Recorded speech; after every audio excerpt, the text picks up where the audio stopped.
नमस्कार, मैं राजीव व्यास VNM TV के बुलेटिन में आपका स्वागत है। देश, दुनिया और शहर जिलों की खबरों से पहले आइए नजर डालते हैं वीएनएम हेडलाइंस पर।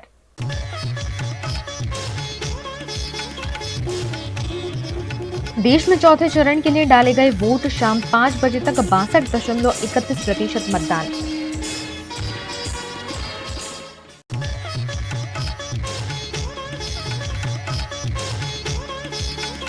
गुजरात में फिर एक बार बिन मौसम बारिश, तेज हवाओं और बारिश के साथ पड़े ओले।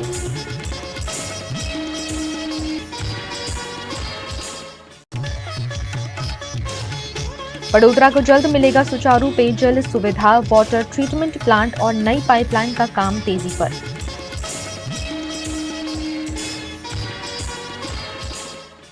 देश में नई सरकार बनाने के लिए चल रहे लोकसभा चुनाव के लिए आज चौथे तबके के वोट डाले गए। 7 चरणों में होने वाले लोकसभा चुनाव 2024 के चौथे चरण में 13 मई को 10 राज्यों की 96 सीटों पर वोटिंग कराई गई। इस चरण में 1717 उम्मीदवार चुनावी मैदान में किस्मत आजमा रहे हैं। इनमें 5 केंद्रीय मंत्री, एक पूर्व मुख्यमंत्री, 2 क्रिकेटर और एक अभिनेता भी शामिल हैं। लोकसभा चुनाव के चौथे चरण में आंध्र प्रदेश की सभी 25 सीटों पर मतदान हुआ। वहीं उत्तर प्रदेश की 13 सीटों पर वोटिंग कराई गई।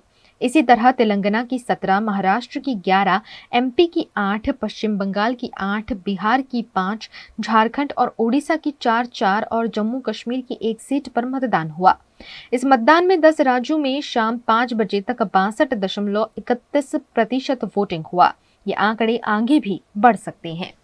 लोकतंत्र के उत्सव में शामिल होने के लिए लोगों में भारी उत्साह देखा गया। उत्तर प्रदेश के कानपुर देहात में वोटिंग प्रक्रिया कराई गई, जहां रसूलाबाद के मनोहरपुर में वोट देने के लिए 4 पाई से विकलांग बुजुर्ग महिला वोट करने पहुंची। इस बुजुर्ग महिला ने कहा कि देश को मजबूत करने के लिए मतदान बेहद जरूरी है। वहीं पहली बार मतदान कर रहे मतदाता अभिषेक शुक्ला ने भी सरकार से नौकरी और अच्छी शिक्षा की उम्मीद लगाई, जिससे बेरोजगारी दूर हो और रोजगारी मिले। मौसम विभाग के अनुमान के अनुसार गुजरात के कई शहर जिलों में आज तेज हवाओं के साथ बारिश दर्ज की गई है। गुजरात के बोटाद में आज मौसम में अचानक बदलाव देखने मिला और तेज हवाओं के साथ यहां धुआंधार बरसात टूट पड़ी। धुआंधार बरसात के साथ साथ यहां ओले भी बरसे हैं। मई के गर्मी के महीने में तेज हवाओं के साथ बारिश और ओले गिरने की घटना से लोग भी हैरत में पड़ गए। बिजली के कड़ाकों के साथ जमकर बरसी बारिश से चक्रवात जैसा माहौल देखने मिला। बरवाड़ा शहर समेत के समूचे तालुका में भी बरसात दर्ज की गई है।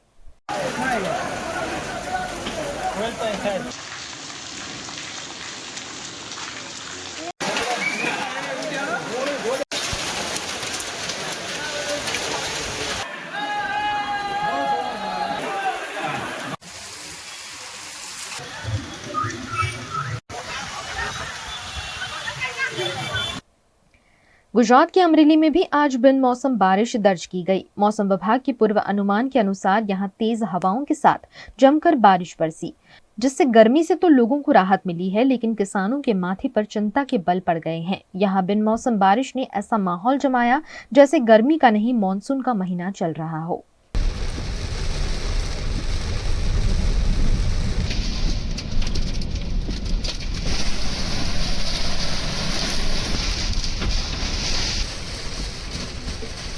गुजरात के भावनगर में भी मौसम विभाग का अनुमान सच होता हुआ देखने मिला।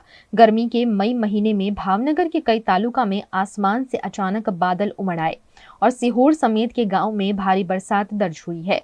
ग्रामीण इलाकों में आसमान में बादल के साथ साथ तेज हवाएं भी चली। तेज हवाओं के साथ बरसी बारिश से जनजीवन भी प्रभावित हुआ।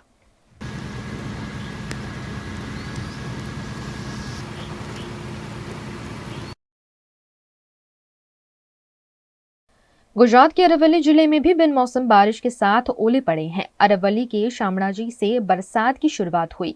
रतनपुर चेकपोस्ट, लुसड़िया, भेटाली समेत के इलाकों में ओलों के साथ बारिश बरसी है।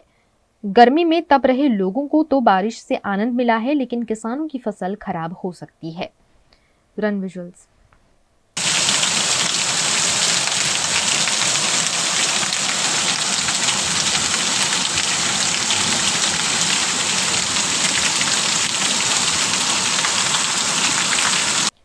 गुजरात के दाहोद में भी बिन मौसम बारिश का साम्राज्य देखा गया। मौसम विभाग ने 7 दिनों तक बिन मौसम बारिश का अनुमान जताया है, जिसके तहत यहां भी बारिश दर्ज हुई है।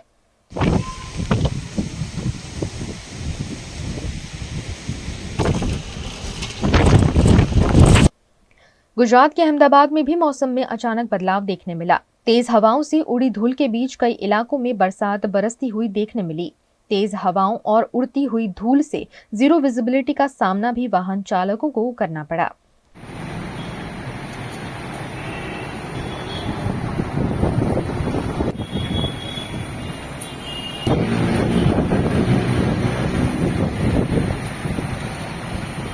पाटन जिले में भी मौसम विभाग के अनुमान के तहत बिन मौसम बारिश बरसी। जिले के सभी हारिज, राधनपुर, पाटन समेत कई इलाकों में बारिश दर्ज हुई। कई जगह ओले भी पड़े। बिन मौसम बारिश से किसान चिंतित है और उन्हें फसल बर्बाद होने का डर सता रहा है।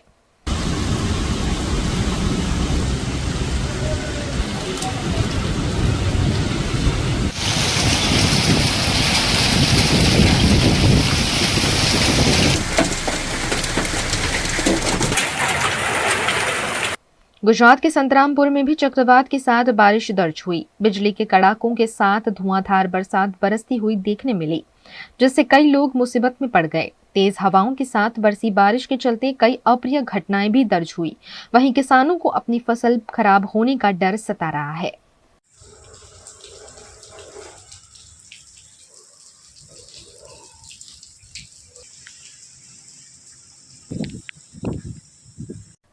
पानी की किल्लत से जूझते वडोदरा शहर के लोगों की अब जल्द ही सुचारू जल आपूर्ति संभव हो पाएगी।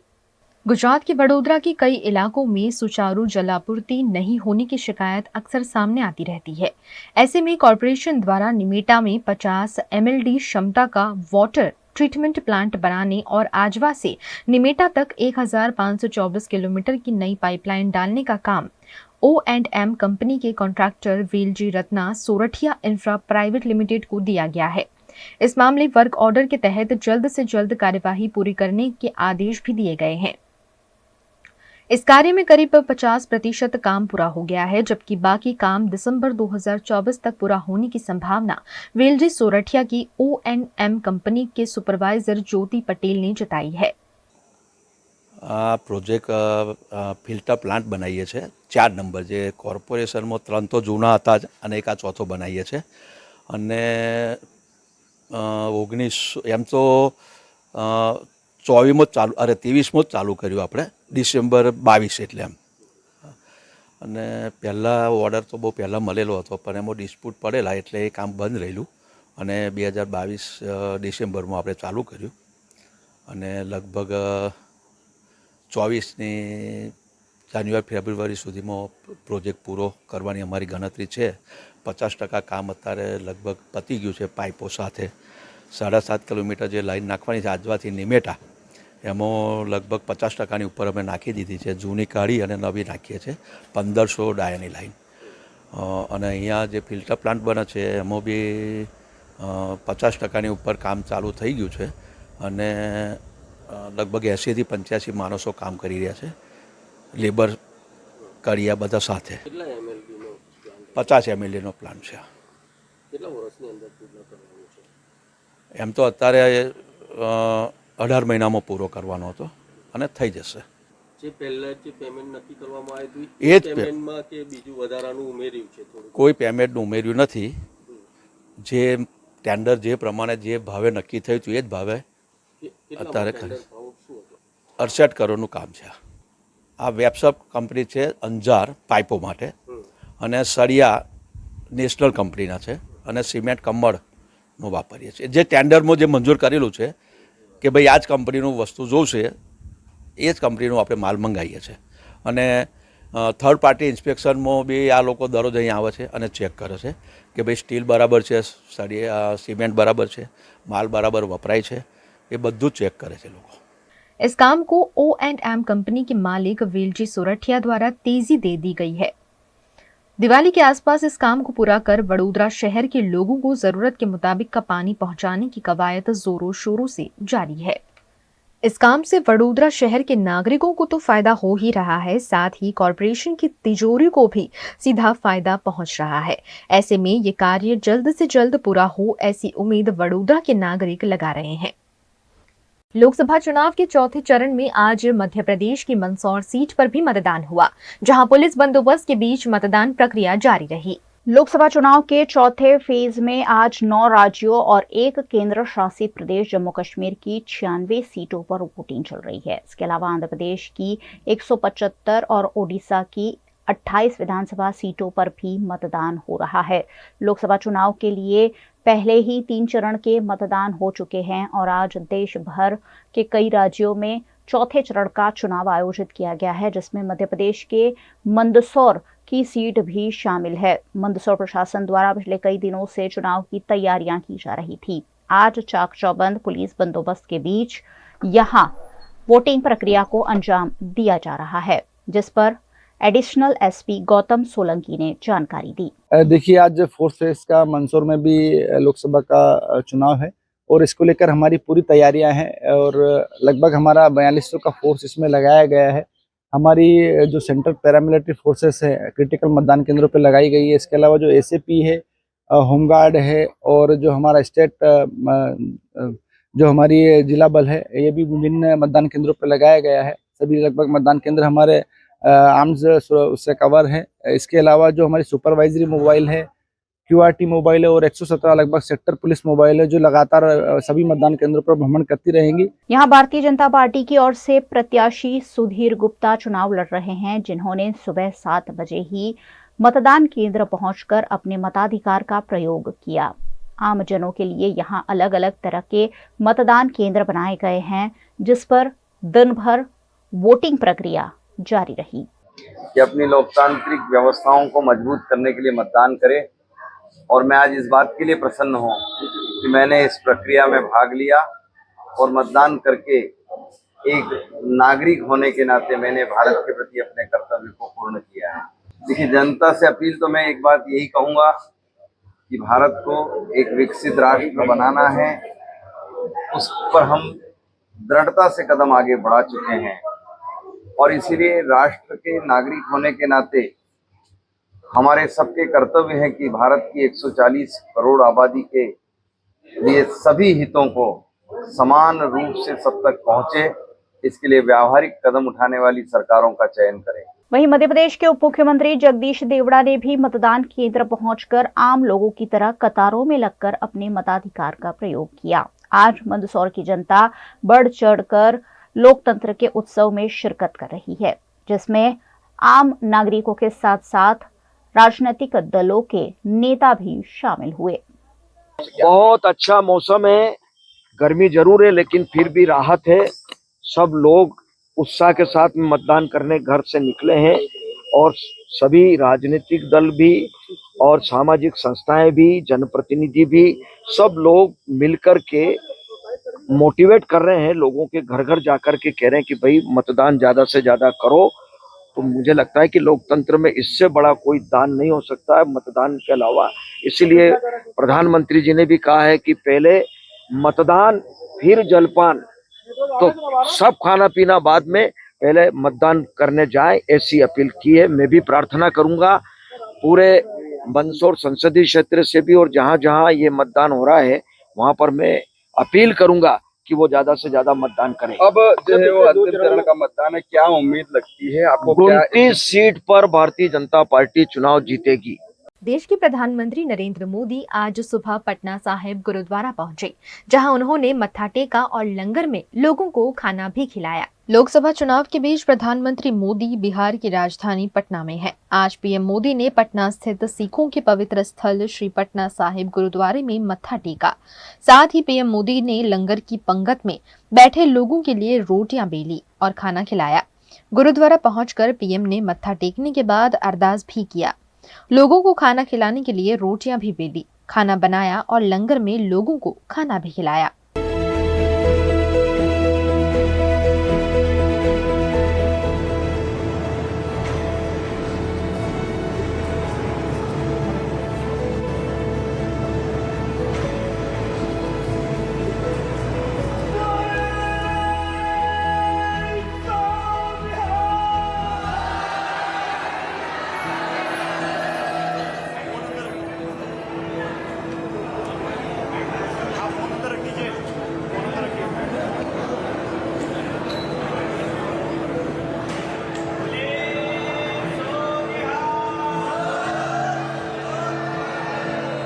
पटना साहिब गुरुद्वारा में पीएम मोदी के साथ पटना साहिब से लोकसभा सांसद और बीजेपी के प्रत्याशी रविशंकर प्रसाद और केंद्रीय मंत्री अश्विनी चौबे भी थे। करीब 20 मिनट के दौरान पीएम मोदी की वजह से सुरक्षा व्यवस्था दुरुस्त रही। इस दौरान पीएम मोदी अपने सर पर गेरुआ रंग की पगड़ी बांधे नजर आए। प्रधानमंत्री नरेंद्र मोदी ने आज बिहार में 3 चुनावी जनसभाएं की। बिहार के मुजफ्फरपुर में मोदी ने कहा कि विपक्ष वालों को रात को सपने में पाकिस्तान का परमाणु बम दिखाई देता है। ये बयान देते हैं कि पाकिस्तान ने चूड़ियां नहीं पहनी हैं, अरे तो हम पहना देंगे। ये लोग इतने डरे हुए हैं, इनको रात में सपने में भी पाकिस्तान का परमाणु बम दिखाई देता है। अब ऐसी पार्टियां, ऐसे नेता जिनको रात में भी सोते सोते पाकिस्तान का परमाणु बम दिखाई दे, क्या इनको देश दे सकते हैं क्या? ऐसे लोगों को देश दे सकते हैं क्या? ये कांग्रेस के नेताओं के, इंडी गठबंधन के नेताओं के कैसे कैसे बयान आ रहे हैं। कहते हैं कि पाकिस्तान ने चूड़ियां नहीं पहनी है, अरे भाई पहना देंगे।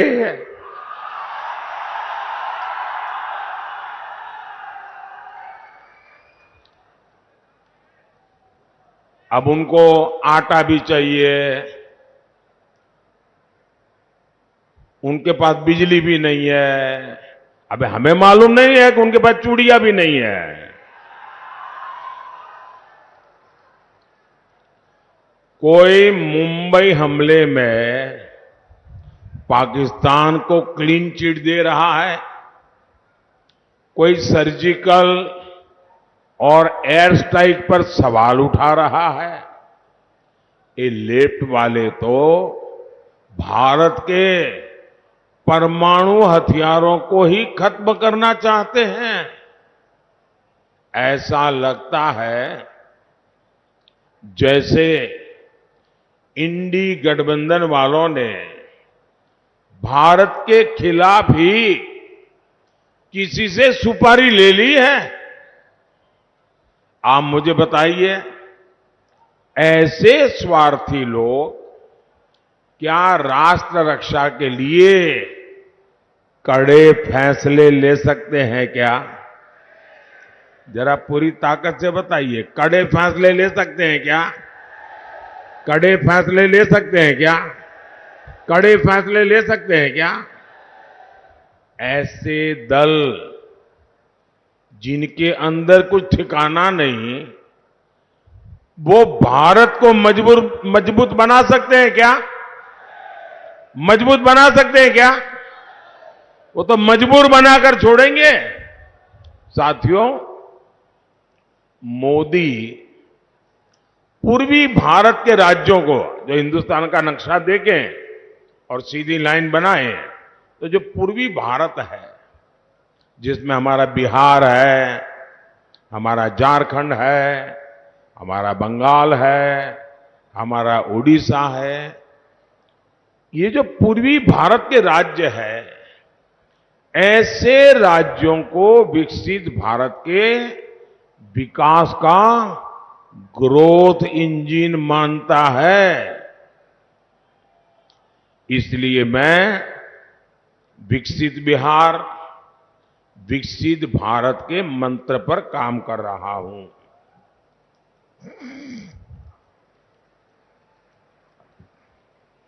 बिहार में आधुनिक कनेक्टिविटी हो, लोगों का जीवन आसान बनाने का काम हो, युवाओं के लिए नए अवसर बनाने हो, कानून व्यवस्था को बेहतर बनाना हो। एनडीए सरकार हर दिशा में काम कर रही है। मोदी चारों दिशाओं में एक साथ काम करने का स्वभाव रखता है। मुजफ्फरपुर और बिहार के लोगों ने दशकों तक नक्सलवाद का जख्म सहा है। पहले की सरकारों ने नक्सलवाद को पाला पोसा और उसका आपके खिलाफ इस्तेमाल भी किया। अपराध हो, नक्सलवाद हो, इसकी वजह से बिहार में उद्योग धंधे सब चौपट हो गए।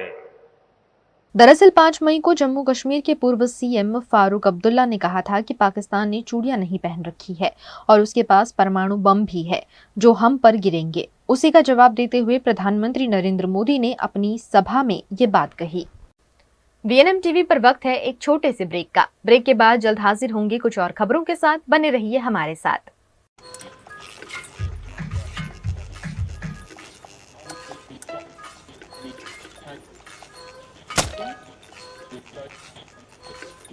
पंखा कम वोल्टेज में कम हवा।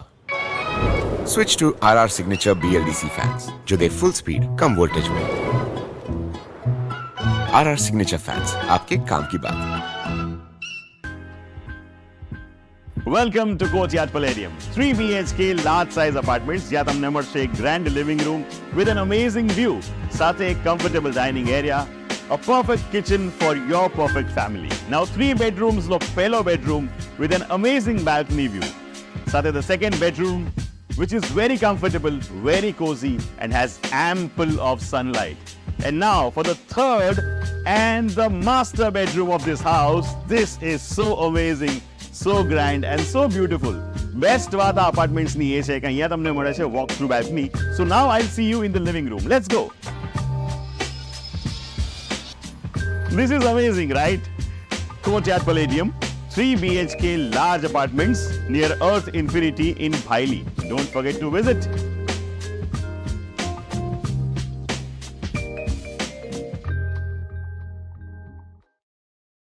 भारत ले रहा है इलेक्ट्रिक अंगड़ाई। क्यों ना हम साथ चले, साथ चले, साथ बढ़े, साथ बढ़े, देश मेरे, देश मेरे। देश को ले जाए नई दिशा की ओर। आपका जॉय, भारत का जॉय। गुजरात के प्रसिद्ध तीर्थधाम सोमनाथ में 74वां प्राण प्रतिष्ठा दिवस विभिन्न धार्मिक आयोजनों के साथ मनाया गया। सोमनाथ महादेव के 74वें प्रतिष्ठा दिवस के मौके पर सोमपुरा ब्रह्मा समाज द्वारा भव्य पालकी यात्रा का आयोजन किया गया, जिसमें बड़ी संख्या में ब्राह्मण और शहर के लोग शामिल हुए। सोमनाथ प्रभात क्षेत्र में भगवान सोमनाथ महादेव की पालकी यात्रा के दौरान हर हर महादेव के जयकारे गूंजते हुए देखने मिले। अमूमन श्रावण महीना और शिवरात्रि के दौरान सोमनाथ दादा की पालकी यात्रा का आयोजन किया जाता है, जो प्रतिष्ठा दिवस के मौके पर भी निकाली गई। ढोल नगाड़ा और बैंड बाजे के साथ निकली इस भव्य पालकी यात्रा का दर्शन करने बड़ी संख्या में लोग उमड़ पड़े।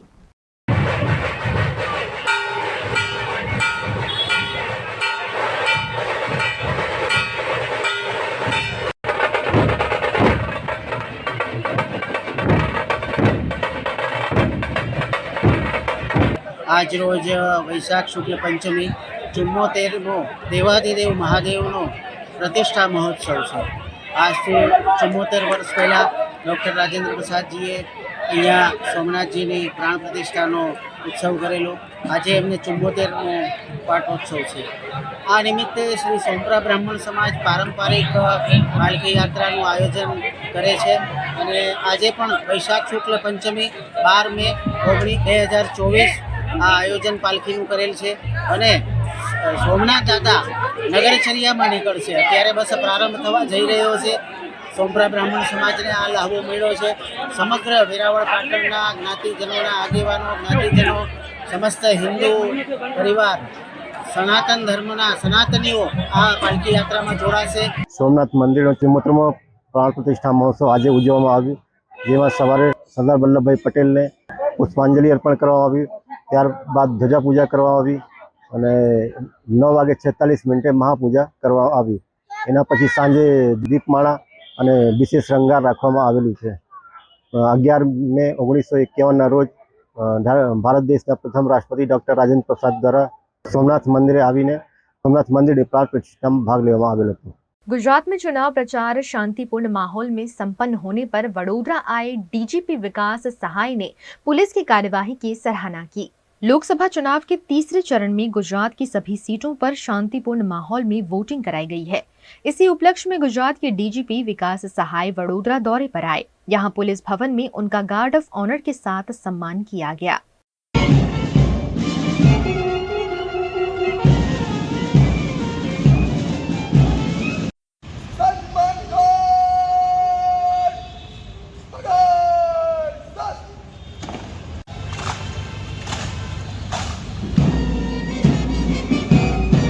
लोकसभा चुनाव के प्रचार प्रसार से लेकर मतदान तक गुजरात पुलिस की अलग अलग इकाइयों के अधिकारियों और कर्मचारियों ने फोकस होकर अपनी कार्यवाही को संपन्न किया है, जिस पर गुजरात पुलिस अधीक्षक के रूप में विकास सहाय ने संतोष, प्रसन्नता और गर्व व्यक्त किया है। चुनाव के दौरान जिस तरह की चुनौतियों का पुलिस विभाग को सामना करना पड़ा, उस पर उन्होंने पत्रकार परिषद में बात भी की। इस मौके पर उनके साथ वडोदरा के पुलिस कमिश्नर नरसिंह कोमर समेत के आला अधिकारी भी उपस्थित रहे। गुजरात राज्य में लोकसभा की चूंटणी खूब शांतिपूर्ण माहौल में सफलतापूर्वक संपन्न थई छे। समग्र प्रचार ना समयगाळा में अने मतदान ना दिवसे गुजरात पुलिसनी अलग अलग एकमोना अधिकारीओ ने कर्मचारीओ द्वारा जे फोकस्ड कामगीरी करवामां आवी अने इलेक्शन कमिशन ऑफ इंडियाना जे मार्गदर्शन हता, जे आदेशो हता, ए ध्यानमां राखीने गुजरात पुलिस तरफथी जे कामगीरी करवामां आवी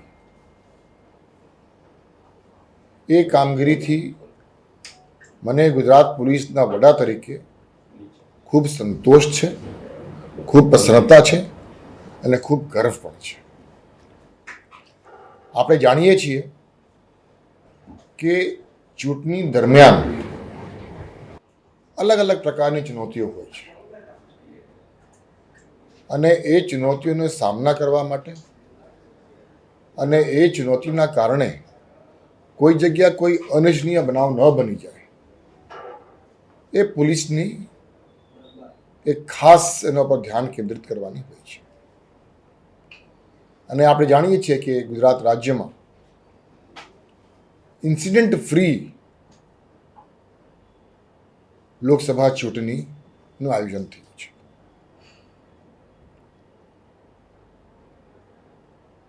गुजरात पुलिसनी जे कामगीरी हती ए अलग अलग प्रकारनी हती। इलेक्शन कमिशन ऑफ इंडिया तरफथी राज्य पुलिसनी कामगीरी बाबतमां अमुक अपेक्षाओ होय छे अने एना माटे ए लोको तरफथी मार्गदर्शन आपवामां आवे छे, सूचनाओ आपवामां आवे छे, आदेशो आपवामां आवे छे। आजे वडोदरा शहर તેમજ વડોદરા રેન્જના વરિષ્ઠ પોલીસ અધિકારીઓ સાથે મારી મીટિંગ થઈ અને એ મીટિંગમાં તેમના તરફથી લોકસભા ચૂંટણીના અનુસંધાને જે સારી અને પ્રશંસનીય કામગીરી કરવામાં આવી અને જેના કારણે ચૂંટણીની સમગ્ર પ્રક્રિયા સફળતાપૂર્વક શાંતિપૂર્ણ માહોલમાં પૂર્ણ થઈ તે બદલ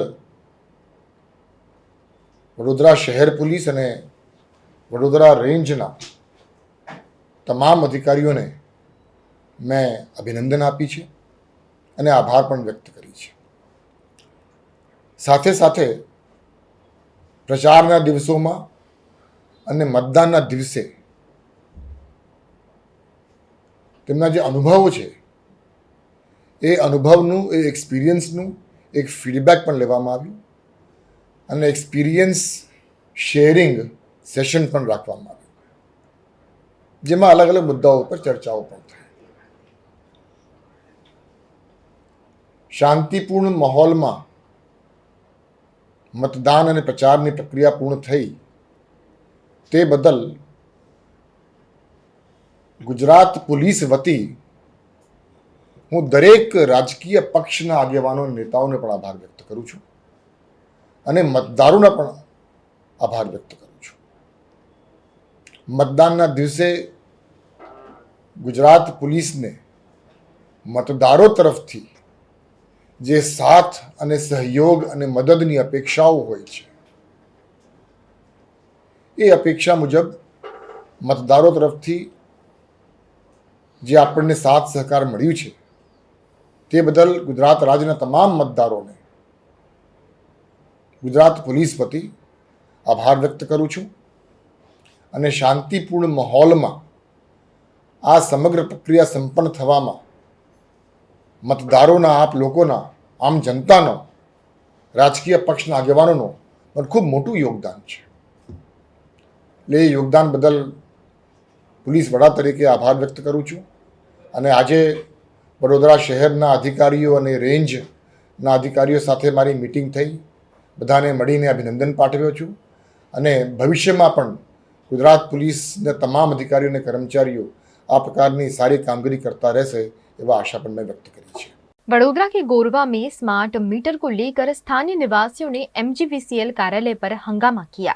गुजरात के वडोदरा में कई जगहों पर स्मार्ट मीटर लगा दिए गए हैं, लेकिन स्मार्ट मीटर में कई तरह की समस्याओं का सामना नागरिक कर रहे हैं.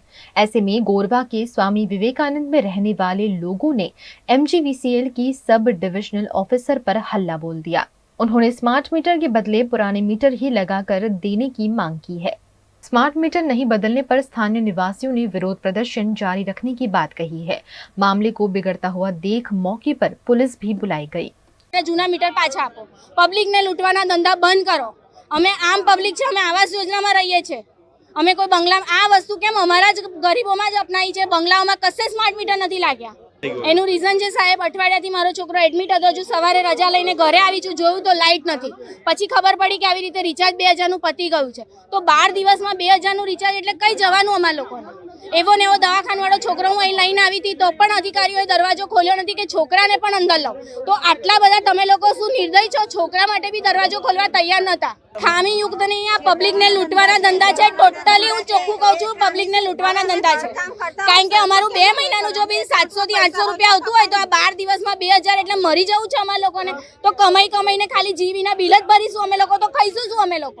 MGVCL ની સુભાનપુરા ખાતેની સબ ડિવિઝનલ કચેરી છે. અહીંયા સ્માર્ટ મીટર લાગવાથી એમના બિલમાં કંઈ વધારો આવી રહ્યો છે એવી રજૂઆત સાથે 50-100 લોકો અહીંયા એમની રજૂઆત માટે આવેલા છે. જે MGVCLના અધિકારીઓ એમની રજૂઆત ધ્યાને લઈ યોગ્ય કાર્યવાહી કરશે. જ્યારે કોઈ બી 4 થી વધારે માણસો કે આવી રીતે ટોળા બનીને આવતા હોય છે રજૂઆત માટે, એથી લો એન્ડ ઓર્ડરની કોઈ પરિસ્થિતિને કોઈ તકલીફ ના પડે એના માટે પોલીસની હાજરી જરૂરી હોય છે. એટલા માટે પોલીસ આવેલી છે. બસ અમે એઝ પર ધ લો એમની જે યોગ્ય રજૂઆત છે એમના યોગ્ય અધિકારી સુધી પહોંચાડીએ છીએ અને જે કાંઈ નિરાકરણ થશે MGVCL તરફથી થશે. પોલીસનું કામ ફક્ત અહીંયા લો એન્ડ ઓર્ડરને જાળવણીનું છે. गुजरात के वडोदरा के शास्त्री पोल में युवाओं को बढ़ावा देने के लिए बॉक्स क्रिकेट टूर्नामेंट का आयोजन किया गया. वडोदरा के शास्त्री पोल युवक मंडल द्वारा बॉक्स क्रिकेट टूर्नामेंट का आयोजन किया गया, जिसमें 50 टीमों में बड़ी संख्या में युवाओं ने हिस्सा लेते हुए अपनी अपनी प्रतिभा दिखाई. टूर्नामेंट में अच्छा प्रदर्शन करने वाली टीम और युवाओं को मनमोहन समोसा और मनमोहन वड़ा पाव की ओर से ट्रॉफी देकर सम्मानित किया गया. इस मौके पर विशाल विचारे द्वारा विजेताओं को नगद पुरस्कार और अन्य इनाम भी दिए गए. कार्यक्रम में सिंधी समाज के अग्रणी सम्मुख ज्ञानचंदानी ने खिलाड़ियों के साथ अपना जन्मदिन भी मनाया.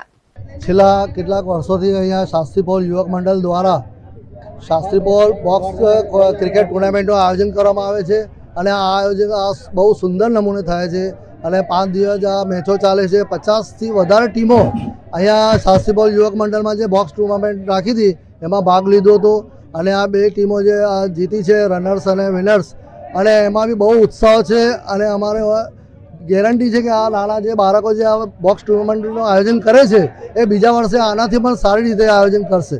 गुजरात के वडोदरा में दामलेस शुभ मंगल मैरिज ब्यूरो द्वारा पुनर्विवाह उत्सुक लोगों के लिए विशेष मार्गदर्शक कार्यक्रम का आयोजन किया गया. वडोदरा में पिछले कई सालों से दामली शुभ मंगल मैरिज ब्यूरो द्वारा जोड़ियां मिलाने का काम किया जाता है।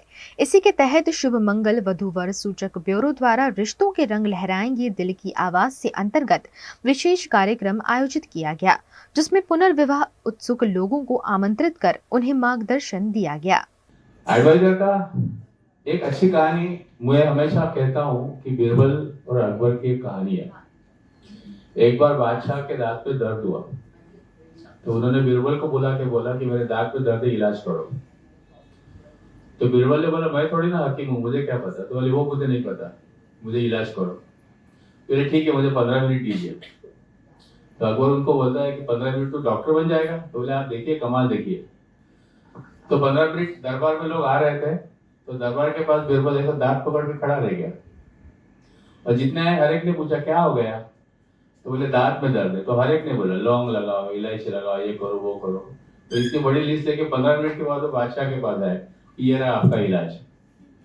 बोले आपको इतना सारा कैसे पता चला? बोले कुछ नहीं, नीचे सब एडवाइजर्स थे, जितने आए बोलते कि इसका इलाज ये करो। तो बोले इसमें से मुझे करना क्या है? तो बोले इसके लिए डॉक्टर चाहिए। वडोदरा की निजी होटल में आयोजित इस कार्यक्रम में बड़ी संख्या में पुनर्विवाह इच्छुक लोगों की उपस्थिति रही, जिसमें वरिष्ठ काउंसलर और विशेषज्ञ सुनील करकरे ने मार्गदर्शन दिया। साथ ही इस मौके पर वैशाली भागवत, हिमांशु शाह, जगदीश घनेश्वर, श्रीकांत सरपे, संयोजक माधुरी दामले समेत के लोग भी उपस्थित रहे। मेरा इस मैरिज ब्यूरो के रिलेटेड बहुत अच्छा अनुभव है, क्योंकि यहाँ के लोग बहुत अच्छी तरीके से गाइड करते हैं और अच्छा जीवन साथी ढूंढने में मदद करते हैं। जो ये मैरिज ब्यूरो शुरू किया था श्री दत्तात्रेय वडनेरकर जी ने, और अभी उनका संचालन कर रही है माधुरी दामले जी। तो वो एक यहाँ पे कार्यक्रम उन्होंने आयोजित किया है, जिसका शीर्षक है रिश्तों के रंग लहराएंगे दिल की आवाज़ से। इसमें इन लोगों ने जो पुनर्विवाहित इच्छुक लोग हैं उन लोगों के लिए एक अच्छा प्लेटफॉर्म बनाया है कि वो लोग अपना जीवन साथी ढूंढ पाए, क्योंकि दोबारा शादी करना हो तो एक मुश्किल काम होता है। तो इसमें इन लोगों ने जो लोगों की विचारधारणाएं हैं कि पुनर्विवाह करने के लिए, तो उसमें भी बदलाव लाने की काफ़ी कोशिश की है और मेरा काफ़ी अच्छा अनुभव है यहाँ से। ये जो कार्यक्रम है शुभ मंगल ब्यूरो का, उसका जो टॉपिक है और उसका जो सिलेक्शन है वो ये समाज के लिए और अभी जो सांप्रत समय में जिसकी ज़रूरत है उसके हिसाब से बहुत ही ज़रूरी है। क्योंकि शादी के लिए ऐसा बोला जाता है कि वो स्वर्ग में डिसाइड होती है और धरती पे सेलिब्रेट होती है, लेकिन धरती पे अगर स्वर्ग लाना है तो शादी को हमें समझना पड़ेगा। शादी एक दो व्यक्तियों के बीच में जो अंडरस्टैंडिंग है उस पर डिपेंड करती है। अब वो अंडरस्टैंडिंग कहाँ से आती है, वो अपने डेवलपमेंट किस तरह से हुआ है, अपना एजुकेशनल बैकग्राउंड क्या है, अपना फैमिली के संस्कार क्या है, उस पर डिपेंड करता है। और जब शादी होती है तो सिर्फ दो जेंट्स या लेडीज़ की शादी नहीं होती है, दो परिवारों की शादी होती है। और समाज में जो अभी एक ट्रेंड चल रहा है, शायद उसको हम कह सकते हैं कि जो वेस्टर्न वर्ल्ड से जिसको हमने ज़्यादातर अपनाया हुआ है कि शादी जितनी होती है उतने डाइवोर्स भी बढ़ रहे हैं। अब ये जो डाइवोर्स बढ़ रहे हैं उसका क्या कारण हो सकता है? उसके दो प्रकार के कारण हो सकते हैं। एक जो है वो कंपलसरी है, मतलब कि लाइफ पार्टनर नहीं रहने से वो अकेले हो जाते हैं, तो उनको रीमैरिज का सोचना होता है। दूसरा जो होता है वो दो लोग अपने एक दूसरे के साथ अच्छे से नहीं रह पाते हैं और उनको लगता है कि पूरी ज़िंदगी एक दूसरे के साथ निकालना मुमकिन नहीं है, तब डाइवोर्स होता है। तो जब रीमैरिज की बात आती है तो हर एक को लगता है कि रीमैरिज करना चाहिए या नहीं करना चाहिए। तो मेरा ये मानना है कि जैसे पहली बार शादी करनी है वो डिफ़िकल्ट है, तो मुझे लगता है कि उससे ज़्यादा दूसरी बार शादी करनी है वो और भी डिफ़िकल्ट है। क्योंकि आपके पास एक एक्सपीरियंस है, आपके पास पूर्वाग्रह है, आपके पास जो अनुभव है, उसकी वजह से आप बहुत एक चौकन्ना हो जाते हैं कि मुझे दूसरी शादी करना है नहीं करना है। और ऐसी सिचुएशन में अपने लिए सूटेबल पात्र ढूंढना बहुत ही मुश्किल है, क्योंकि बहुत सारे सराउंडिंग में जो हमारे समाज वाले हैं वो लोग यही मानते हैं कि जब डाइवोर्स होता है तब उसी पात्र की गलती है। हकीकत में ये एक पर्सनल रिलेशनशिप का रिजल्ट है। समस्या कौन है वो किसी को नहीं पता होती है, बाहर के समाज को तो पता होती ही नहीं है। तो ऐसे संजोगों में कौन मदद करेगा? तो मेरे हिसाब से शुभ मंगल मैरिज ब्यूरो ने एक बहुत ही अच्छा स्तुत्य प्रयास किया है, जिससे इन लोगों को एक प्लेटफॉर्म मिले जहां एक दूसरे के साथ बातचीत करके, एक दूसरे के साथ समझ के ये शादी रचे। वीएनएम टीवी पर वक्त है एक छोटे से ब्रेक का। ब्रेक के बाद जल्द हाजिर होंगे कुछ और खबरों के साथ, बने रहिए हमारे साथ। Part of the RR Global Conglomerate with a presence in over 50 countries, RR Kabel is a leading Indian wires and cables brand, a wide range offering excellent quality and trustworthiness. RR also has a wide range of lighting solutions. Choose from several options that can light up your home or office. Presenting appliances from RR, increasing the style quotient of your home. Delivering convenience every day. RR fans, lighting solutions, air coolers, water heaters, irons and more. When it comes to trust, quality and convenience, ask for home appliances from RR Kabel, your one-stop electric goods solutions provider.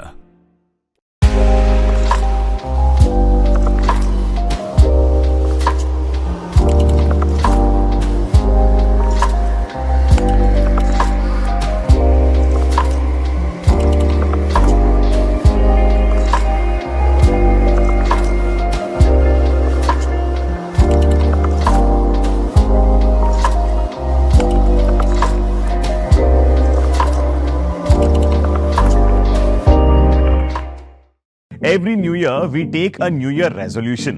New year resolution का मतलब होता है upgrading your life, which means upgrading your lifestyle and upgrading your living space. And that is why the best choice is Trilogy by Courtyard.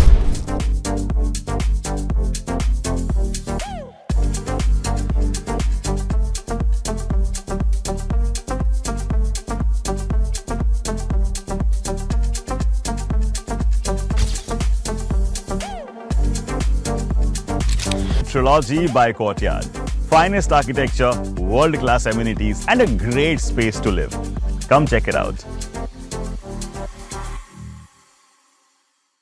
Uttar Pradesh के अमेठी में मुख्यमंत्री योगी आदित्यनाथ ने भाजपा प्रत्याशी और कैबिनेट मंत्री स्मृति जुबिन ईरानी के समर्थन में वोट मांगे। उत्तर प्रदेश की अमेठी सीट पिछले कई दिनों से चर्चा का केंद्र बनी हुई है। यहाँ केंद्रीय मंत्री स्मृति जुबिन ईरानी चुनाव लड़ रही हैं। उत्तर प्रदेश के मुख्यमंत्री योगी आदित्यनाथ ने स्मृति जुबिन ईरानी के समर्थन में जनता से आशीर्वाद मांगा। अमेठी संसदीय क्षेत्र गौरीगंज जिला मुख्यालय पर उत्तर प्रदेश के मुख्यमंत्री योगी आदित्यनाथ की विशाल जनसभा का आयोजन किया गया। इस जनसभा को संबोधित करते हुए उत्तर प्रदेश के स्वास्थ्य मंत्री राजा मनकेश्वर शरण सिंह ने स्मृति जुबिन ईरानी के पक्ष में सभी को वोट करने की अपील की। वहीं योगी आदित्यनाथ मुख्यमंत्री उत्तर प्रदेश ने कहा कि कांग्रेस की सरकार बनी तो अल्पसंख्यकों के रुचिकर खान पान के अनुसार की स्वतंत्रता होगी। उन्होंने कहा कि इन लोगों का कहना है कि भारत के अंदर राम मंदिर का निर्माण नहीं होना चाहिए था। ऐसे में योगी आदित्यनाथ ने भारतीय जनता पार्टी को ही वोट करने की अपील की। कांग्रेस के मंसूबे पूरे होंगे क्या? बहन और भाइयों, इस पाप में हम भागीदार नहीं बन सकते। अरे पहले तो 500 वर्षों का इंतजार समाप्त होकर के अयोध्या में रामलला विराजमान हुई। अयोध्या में राम मंदिर में कितने रोड़े इन्होंने अटकाए। इनके बुद्धिदाता क्या कहते हैं? भारत के अंदर राम मंदिर का निर्माण नहीं होना चाहिए। समाजवादी पार्टी इनकी जो सहयोगी दल है वो क्या कहती है कि राम मंदिर बेकार बना।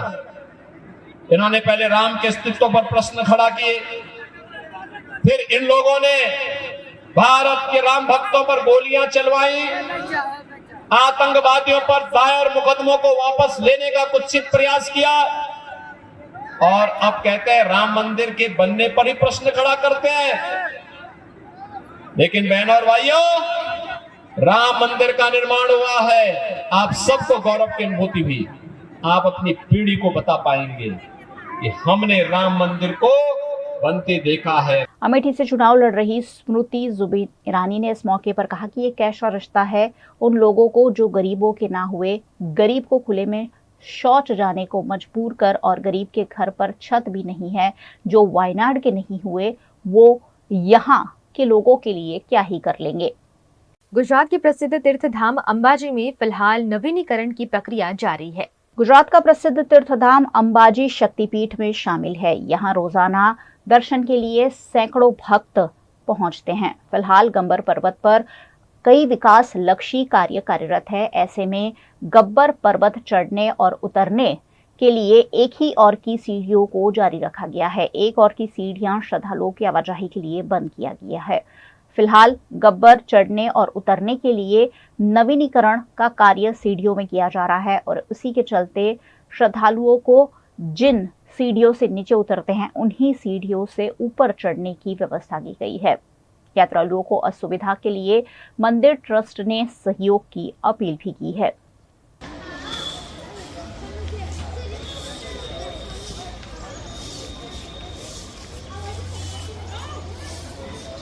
गुजरात के अमरेली में लोकसभा चुनाव तो हो गए हैं, लेकिन भारतीय जनता पार्टी के नेताओं की अंदरूनी कलह अब खुलकर सामने आ रही है। गुजरात के अमरेली की राजनीति इन दिनों गरमाई हुई है। यहाँ पिछले कई सालों से सांसद नारायण काछड़िया को भारतीय जनता पार्टी ने टिकट न देकर भरत सुतरिया को टिकट दी थी, जिसका विरोध नारायण काछड़िया ने अपने बयान में पिछले दिनों किया था, जिस पर भारतीय जनता पार्टी के अमरेली के सांसद प्रत्याशी भरत सुतरिया ने नारायण काछड़िया को एक पत्र लिखा है और उन्होंने आखिरी बार थैंक यू भी कहा है। इस मामले में भरत सुतरिया ने अपनी प्रतिक्रिया भी दी है। पत्र જે મને 2 દિવસ પહેલા અમારા સાંસદ સાહેબનું નિવેદન આવ્યું તે બાબતથી મેં એને પત્ર લખેલો હતો। પત્ર મેં એ લખેલો હતો કે મેં આપને જ્યારે જ્યારે મને પદ મળ્યું ત્યારે ત્યારે મેં આપને થેન્ક યુ બોલેલો છું। પછી તાલુકા ભાજપ મહામંત્રી બન્યો ત્યારે પણ, તાલુકા પંચાયત પ્રમુખ બન્યો ત્યારે પણ, અને જિલ્લા પંચાયતની ટિકિટ મળી મને 2021માં ત્યારે પણ, જિલ્લા પંચાયતનો પ્રમુખ બન્યો ત્યારે પણ મેં હર વખત અમારા સાંસદશ્રીને થેન્ક યુ બોલેલો હતો। તે મેં પત્ર લખેલો છે। તો મારી પર આક્ષેપ લાગવામાં આવ્યો હતો કે ભરતભાઈ જે ઉમેદવાર લોકસભાના છે ને થેન્ક યુ બોલતા પણ નથી આવડતું, એ માટે મેં પત્ર લખેલો હતો। તો પત્રની લીટી આખરી કોલમ પૂરું થતું હતું એટલે મેં પાછું છેલ્લે લખ્યું આખરી વાર થેન્ક યુ, એટલે પત્ર માટે। બાકી એ મારા આદરણીય છે અને ગુરુ છે, હું એને માનું છું અને માનવાનો છું, એમાં કોઈ શંકાનું સ્થાન નથી। गुजरात के वडोदरा में चित्रकार हेमा चौहान ने भगवान कृष्ण पर बनाए अपने चित्रों की 2 दिवसीय प्रदर्शनी आयोजित की है। वडोदरा की कीर्ति मंदिर की आकृति आर्ट गैलरी में भगवान कृष्ण पर सुंदर रंग बिरंगी चित्रों की प्रदर्शनी आयोजित की गई है। 12 और 13 मई को आयोजित इस प्रदर्शनी में भगवान कृष्ण के अलग अलग रूपों को अद्भुत रूप से दर्शाया गया है, जिन्हें बनाया है कला नगरी वडोदरा की चित्रकार हेमा चौहान ने।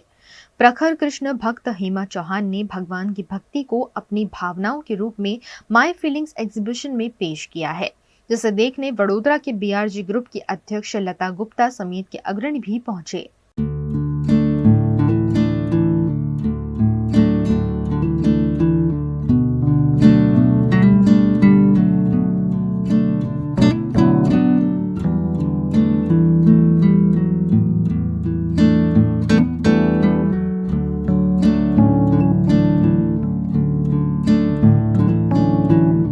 एग्जीबिशन 2 दिन के लिए लगाया है, आज और कल सुबह 10 बजे से रात 8 बजे तक। और ये एग्जीबिशन जो रखा है वो मैंने मेरी बेटी को डेडिकेट किया है और उसका नाम भी कृष्णा है और मेरा पेंटिंग का थीम भी कृष्णा का है, तो मैंने उसको डेडिकेट किया है। 30 पेंटिंग है मेरे। गुजरात के वडोदरा में गोपी किशन कला मंच द्वारा मदर्स डे के उपलक्ष्य में एक विशेष नाटक वेदना के रूप में प्रस्तुत किया गया। गुजरात की कला नगरी वडोदरा में मदर्स डे के उपलक्ष्य में कमाटी बाग प्लेनेटोरियम में विशेष कार्यक्रम आयोजित किया गया, जिसमें वेदना नामक एक पात्रिक नाटक मदर्स डे के उपलक्ष्य में प्रस्तुत किया गया।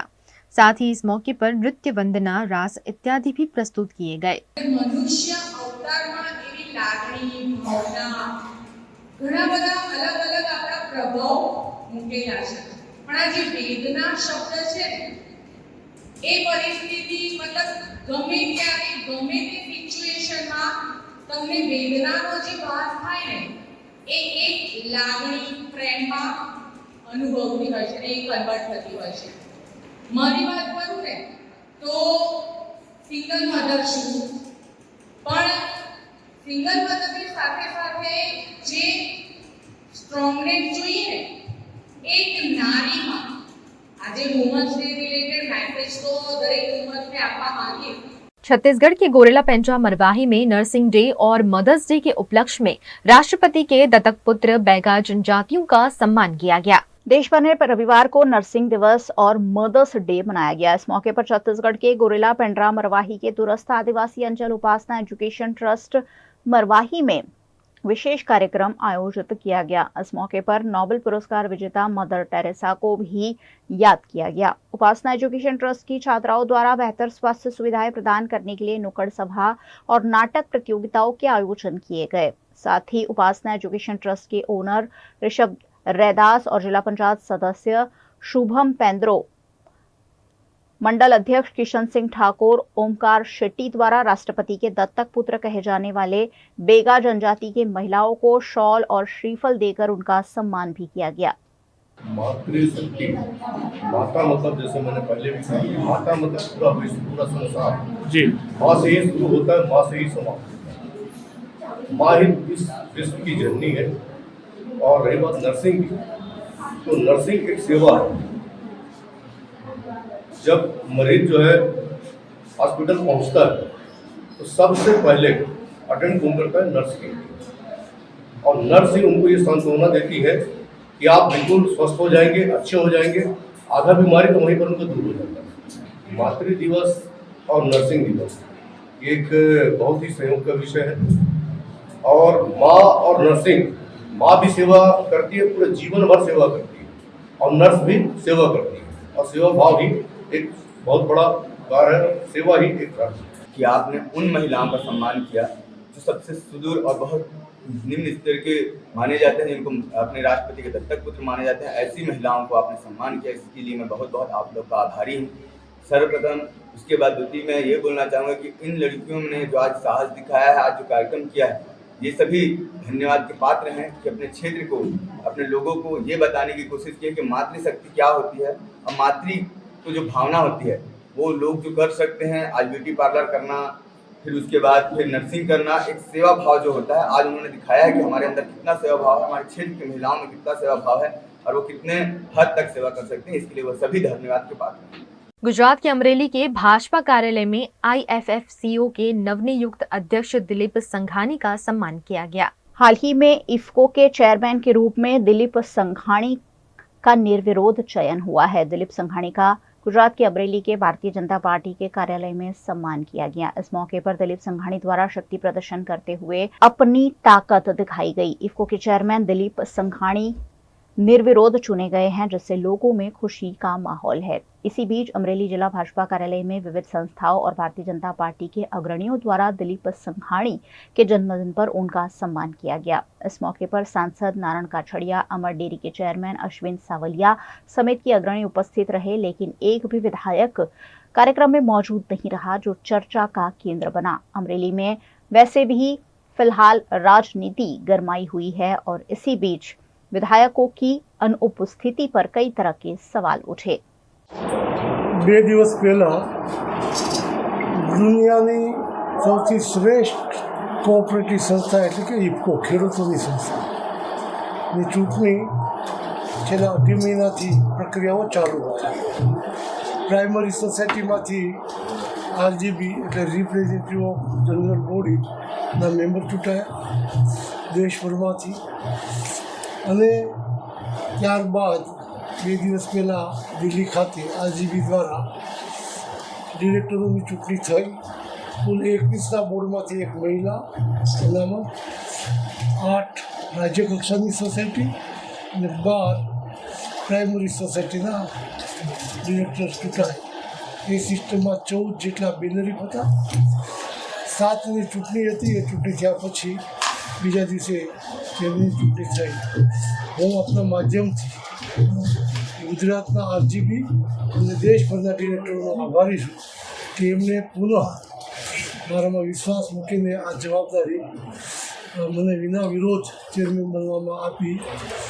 ઇફકો માત્ર સરકારી પ્રવૃત્તિ કરીને નફો રોલવાનું કામ નથી કરતું. ખેડૂતોની તો સેવા કરે છે, પણ કુદરતી આફત હોય, આકસ્મિક પ્રસંગો હોય, વાવાઝોડું હોય, ભૂકંપ હોય, સાયક્લોન જેવા પરિસ્થિતિમાં લોકોને સામાજિક દાયિત્વ જાળવીને એ મદદરૂપ થતા હોય છે. કે આ કોરોના કાળમાં જ્યારે પીએમએ અપીલ કરી કે આ કોરોનાને પહોંચી વળવા માટે દેશની જનતા સગવડતા હોય પ્રમાણે એમાં સહાય કરી.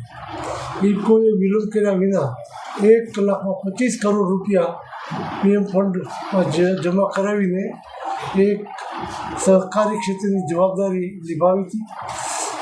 સિક્કિમમાં વાવાઝોડું આવ્યું, પૂર આવ્યું, ત્યારે પણ ત્યાં જરૂરિયાત જેટલી મદદ ઇફકોએ કરી. કોરોનામાં દેશભરમાં જ્યાં જરૂરિયાત ત્યાં પણ मदद करी. वीएनएम टीवी की खबरें अब आप YouTube, Facebook, Instagram के अलावा OTT प्लेटफॉर्म पर भी लाइव देख सकते हैं. डेली हंट, जियो टीवी, वोडाफोन टीवी और जियो फाइबर पर 498 नंबर के चैनल पर भी 24 घंटे वीएनएम टीवी आपके लिए उपलब्ध है. देखते रहिए वीएनएम टीवी. नमस्कार.